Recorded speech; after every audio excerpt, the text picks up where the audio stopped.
Hi guys, మా పల్లెటూరులో ఎక్కువ ఫేమస్ రొయ్య పొట్టు చింతాకు పొడి. ముందుగా రొయ్య పొట్టు 20 ఎండుమిరపకాయలు, 10 తెల్లగడ్డలు, 1 కప్పు చింతాకు పొడి, ధనియాలు, ఆవాలు, మెంతులు, జీలకర్ర. ముందుగా ఫ్యాన్ పెట్టి ముందుగా మనం కట్ చేసి పెట్టుకున్న ఎండుమిరపకాయలు వేయాలి. మాటకుండా కలబెట్టుకోవాలి. 1 స్పూన్ జీలకర్ర, 1 స్పూన్ ధనియాలు, 1 స్పూన్ మెంతులు వేయాలి. మాటకుండా కలుపుకొని పక్కన పెట్టుకోవాలి. 2 స్పూన్లు ఆయిల్ వేసి మనం ప్రిపేర్ చేసి పెట్టుకున్న చింతాకు పొడిని వేయాలి. చింతాకు పొడి అడుగు మాటకుండా కలుపుతూ ఉండాలి.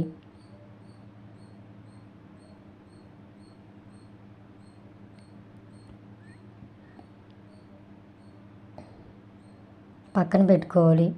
రొయ్యలు వేసి బాగా మాటకుండా కలుపుకుంటూ ఉండాలి. గోల్డెన్ కలర్లోకి వచ్చేలాగా ఫ్రై చేసుకోవాలి.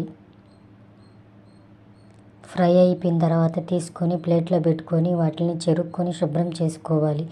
మనం పల్లెటూరులో ఎక్కువ దంచుకుంటే బాగుంటుంది. ముందుగా ఎండుమిరపకాయలు దంచుకోవాలి. ఎండుమిరపకాయలు బాగా మెదిగిపోయిన తర్వాత మనం క్లీన్ చేసి పెట్టుకున్న రొయ్య పొట్టును వేసి బాగా దంచుకోవాలి.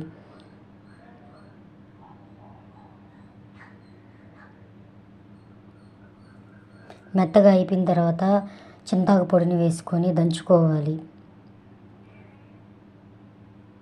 టేస్ట్కి సరిపడా సాల్ట్ వేసుకోవాలి. తెల్లగడ్డలు వేసి నలగొట్టుకోవాలి.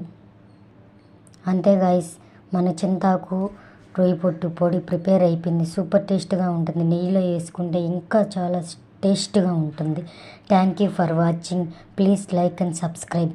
మీరు కూడా ట్రై చేయండి.